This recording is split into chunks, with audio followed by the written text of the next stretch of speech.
بسم اللہ الرحمن الرحیم۔ السلام علیکم ورحمۃ اللہ وبرکاتہ۔ امید ہے آپ سب خیریت سے ہوں گے۔ آج جس عنوان کے متعلق ہم پڑھیں گے وہ ہے متضاد الفاظ کی تعریف۔ متضاد الفاظ کہتے کسے ہیں؟ متضاد الفاظ وہ الفاظ جو ایک دوسرے کی ضد ہوں یا الٹ ہوں، ایسے الفاظ کو متضاد الفاظ کہتے ہیں۔ یعنی وہ الفاظ جو ایک دوسرے کی الٹ یا ضد کے طور پر لکھے جاتے ہیں، ایسے الفاظ کو متضاد الفاظ کہا جاتا ہے۔ اور اب متضاد الفاظ کی مثالوں کی طرف چلتے ہیں۔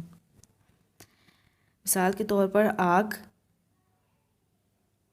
اور اس کا الٹ پانی، گرم اور گرم کا الٹ سرد، آگے اور آگے کا متضاد پیچھے، زمین اور زمین کا متضاد آسمان، دوست اور دوست کا متضاد دشمن۔ یہ سب متضاد الفاظ ہیں، یعنی الفاظ اور ان کی ضد ہیں۔ جزاکم اللہ خیرن۔ امید ہے آپ سب کو سمجھ آ گیا ہوگا۔